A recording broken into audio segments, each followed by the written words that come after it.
Nos vamos a la siguiente entrevista de hoy aquí en CNN Chile Radio, donde queremos abordar los cambios que el Ministerio de Ciencia y Tecnología está proponiendo al Fondesit de Postdoctorado 2027. Esto se enmarca en una serie de decisiones que ha ido adoptando el Ministerio que han generado amplio rechazo y reparos también entre universidades, sociedades científicas, entre otras organizaciones vinculadas al tema. Teresa Paneque, astrónoma, escritora y divulgadora científica, está con nosotros esta mañana para abordar este tema. ¿Cómo estás, Teresa? Gracias por estar con nosotros. Hola, buenos días. Muy bien y muy contenta de que se siga hablando de este tema que es tan importante más allá de para quienes hacemos ciencia, sino que para toda la sociedad chilena, creo Claro que yo. sí, y con ese enfoque queremos abordar también esta conversación y por lo mismo, Teresa, lo primero que te quería pedir era que nos explicaras cómo funciona el sistema hasta ahora antes de que abordáramos los cambios que está proponiendo el gobierno. Bueno, el Fondesit es el nombre que tiene el Fondo de Desarrollo de Ciencia y Tecnología, que es una política de Estado que durante 4 décadas ha estado financiando investigación en Chile. Financia Ujú. investigación a académicos, a gente que ya tiene plazas de investigación permanentes y también financia plazas que son más temporales, como por ejemplo los postdoctorados. Y hay que entender y dejar muy en claro que un postdoctorado no es una formación académica, esto no es un estudio, no es una beca que se entrega, sino que es financiamiento independiente para desarrollar líneas de investigación de parte de personas que ya están preparadas, que ya tienen formación completa, que son doctores y doctoras en su área de especialidad. Y el rol de un postdoctorado es venir a ejercer una investigación corta, duran 2 a 3 años, y poder aportar a la infraestructura que existe en Chile. Todos los proyectos Fondesit se desarrollan desde instituciones chilenas. Ujú. Es conocimiento que entra directamente a la matriz de Chile y que aporta a la formación de estudiantes y el desarrollo de nuevas áreas de estudio. Y antes de estos cambios, los Fondesit eran una herramienta que abría Chile al mundo porque permitía que personas de cualquier parte pudieran postular para venir a hacer esa investigación en Chile y que también era en base al mérito quienes se ganaban el proyecto. Todos los proyectos Ajá, son evaluados por pares expertos y es un tema de nota, de escala. ¿Cuáles son los mejores proyectos? Esos son los proyectos que se financian de nuevo por 2 a 3 perfecto. años para hacer investigación independiente. Clarísima la explicación de cómo funciona esto, Teresa, y nos permite ahora abordar los cambios que está proponiendo el gobierno, que entre otras cosas busca priorizar ciertas áreas. ¿Qué efectos va a tener en la forma en la que se desarrolla la asignación de estos recursos, la propuesta que está haciendo el gobierno? ¿Cómo lo ves tú, Teresa? Bueno, el tema de la priorización, que es uno de los cambios polémicos que se han hecho, yo creo que es problemática por 2 razones. En primer lugar, porque es una priorización que no está bien justificada, en el sentido de que nadie sabe quiénes específicamente fueron partes de la discusión o quiénes tomaron la decisión. Esto es algo que aparece en las bases Fondesit sin que haya habido una conversación o un aporte desde las sociedades científicas y en particular desde las mesas de trabajo con las cuales el Ministerio y Presidencia debiesen estar trabajando estos temas para justamente mantener esta visión de Estado. Entonces, no se entiende por qué se definen ciertas áreas y se dejan otras de lado. Ujú. Y ahí el Estado, por supuesto, tiene la capacidad de poder definir áreas, pero para que esto avance de una manera que sea coherente con la visión que tenemos a nivel país, de nuevo vuelvo a recordar que los fondos SID son más de 4 décadas de financiamiento, es una política de Estado, no es una política de un gobierno de turno, se necesita esa conversación. Y el segundo problema grande que tiene esta definición de priorización de áreas es que se pierde el mérito, se pierde la posibilidad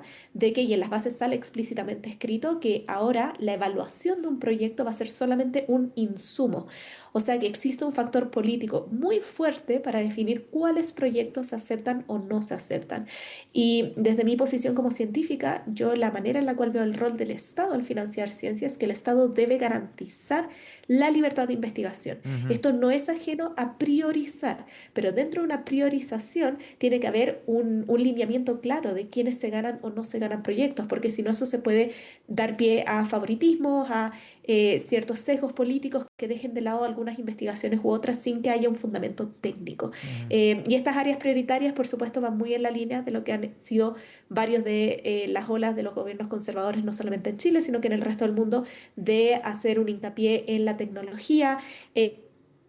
Y aplicadas y dejar de lado a las ciencias sociales que son fundamentales para la generación de políticas públicas y de pensamiento crítico en nuestra sociedad. Ahora, Teresa, la ministra ha ido dando algunos argumentos y me gustaría que pudiéramos hacer ese contraste también con lo que y entender cuál es tu visión sobre estas justificaciones que ha entregado la ministra. Y uno de los puntos dice que los proyectos van a seguir siendo evaluados por pares que en ese sentido los mecanismos no cambian, los mismos criterios de siempre, solo que cambió la orientación temática de una parte de las adjudicaciones. ¿Qué dice sobre ese punto, primero?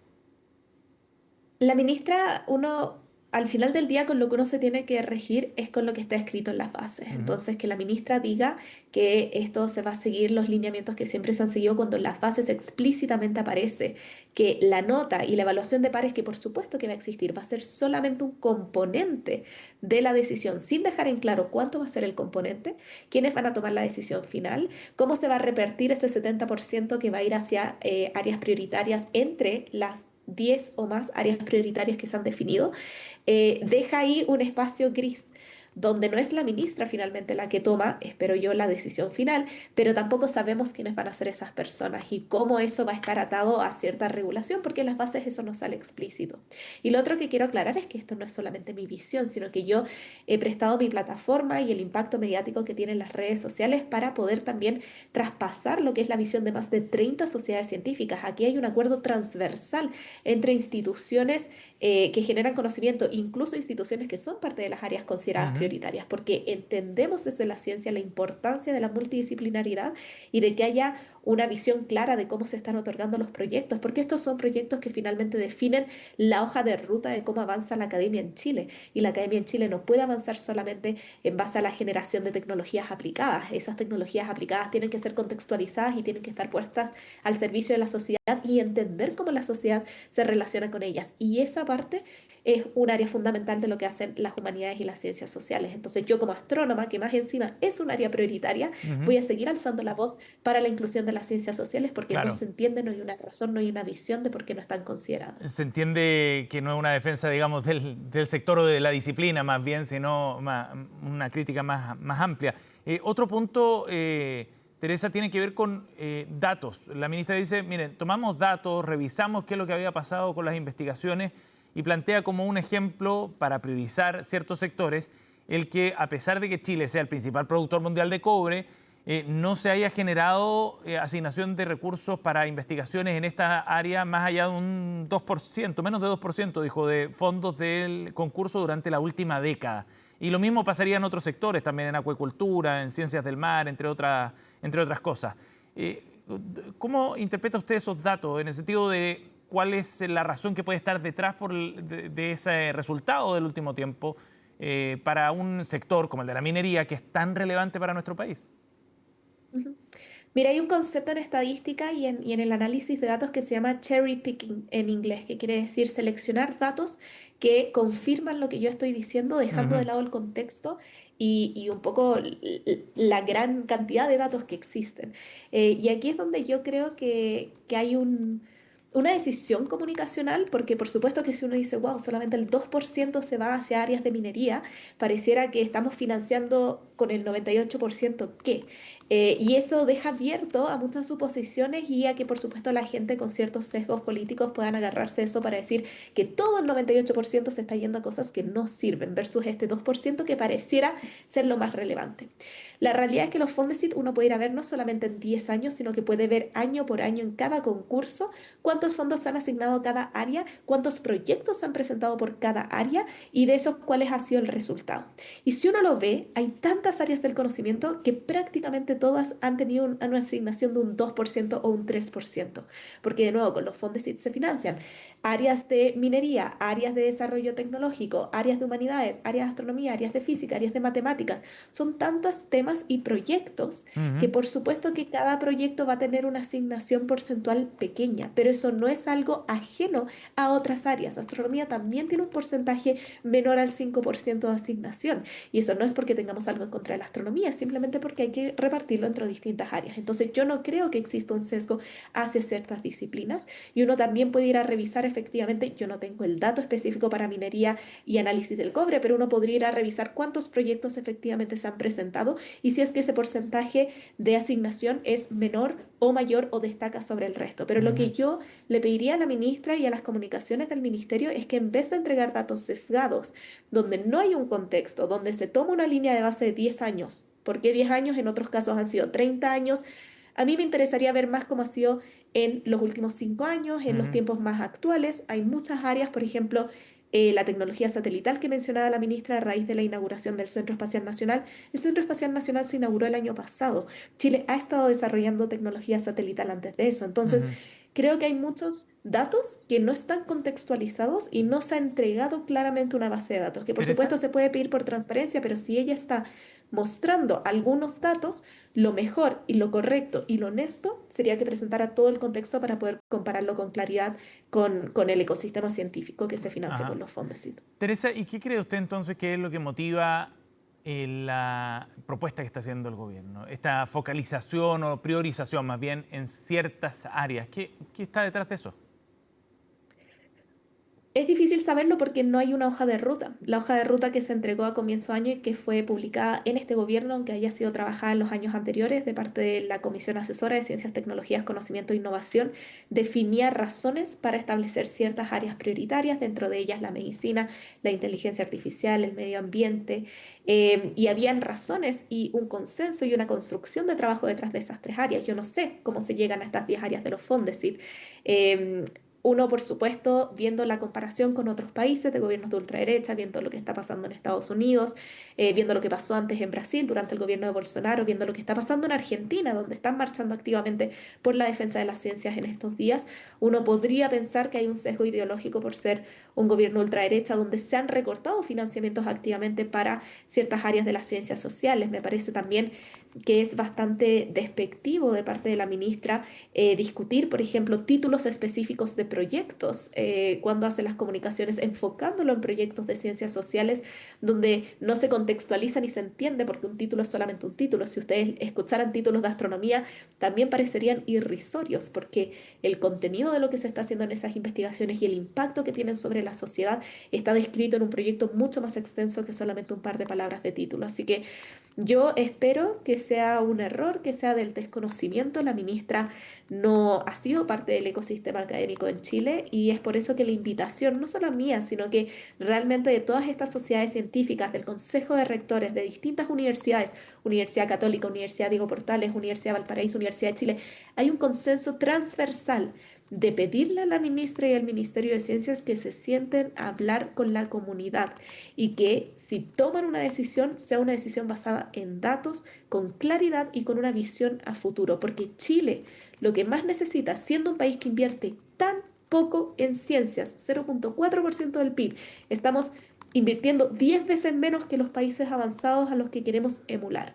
Y si nosotros estamos invirtiendo tan poco, tenemos que asegurarnos de que esos recursos financien una apertura de Chile hacia el mundo.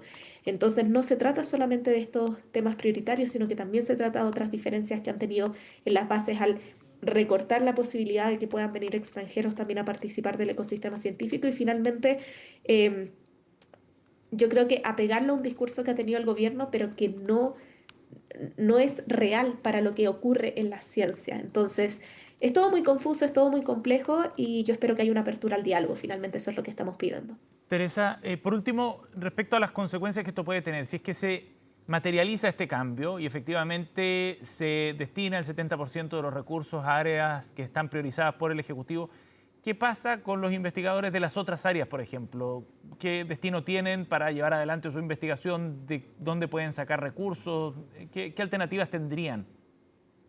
Probablemente lo que vamos a tener va a ser una fuga de talento chileno hacia el extranjero, porque a diferencia de Chile, otros países, la Unión Europea, Estados Unidos, mantienen sus programas de financiamiento de ciencia para postdoctorado abierto al mundo, porque entienden que es importante la movilidad internacional y entienden que los buenos investigadores van a hacer un aporte hacia sus sociedades desde sus universidades. Entonces, si Chile no va a estar financiando a gente que está dándonos la solución a cómo nuestras sociedades van a interactuar con la inteligencia artificial, a cómo nuestros niños se van a enfrentar a una crisis de desinformación y una crisis de lectura, a cómo la inmigración está afectando el crecimiento de las ciudades. Esos son temas que impactan a todo el mundo. Entonces lo que vamos a tener va a ser una fuga de talento nacional en esas áreas al extranjero, porque los Fondesit tal como ha dicho la ministra también, y en esto le doy la razón, los Fondesit postdoctorales son una pequeña parte de todo el ecosistema de Fondesit. Va a seguir, esperemos, según sus palabras, habiendo financiamiento para estas áreas en los Fondesit académicos que se le entregan, pero esas son personas que ya tienen trabajo en Chile. Si yo fuese una doctora en ciencias sociales joven y me doy cuenta de que no voy a poder hacer mi investigación en Chile con los Fondesit, en Chile no hay otras maneras inmediatas de poder financiar ese tipo de investigación, voy a irme afuera, voy a irme a hacer trabajos en países y en lugares donde sí me estén financiando. Y eso va a ser muy triste para Chile. Entonces creo que en este afán y esta idea que se ha reflejado mucho en el discurso de la ministra de querer retener el talento nacional y querer apostar por los chilenos, este tipo de decisiones no son las correctas. Y de nuevo, lo que se está pidiendo no es que no se priorice, se entiende que la priorización es algo importante para el Estado, pero que se priorice con una visión. Y no se entiende dentro de esa visión por qué las ciencias sociales, que son cruciales para las políticas públicas, la economía es una ciencia social también, aprovecho de decir, por qué esas áreas no están siendo consideradas y por qué no está habiendo una conversación y un diálogo con el mundo científico. Podemos tener diferencias, pero tenemos que ser capaces de dialogar por el bien de Chile. Y todas estas sociedades, vuelvo a repetir, sociedad de estadística, sociedad de matemáticas, sociedad de astronomía, de biotecnología, de filosofía y muchas, muchas más, el listado completo lo pueden encontrar en diversos medios, Ujú. están dispuestos a sentarse y conversar con la ministra. Entonces, ojalá que ese sea el resultado, porque así es como hacemos política y ciencia desde Chile. Lo hacemos en equipo, lo hacemos en colaboración y lo hacemos siempre con la apertura de mente de que podemos equivocar y podemos enmendar la ruta. Bien. Teresa Panek, que ha estado con nosotros, astrónoma, esta mañana aquí en CNN Chile Radio. Teresa, gracias por esta conversación, muy amable. Muchas gracias, buen día. Chao, buenos días.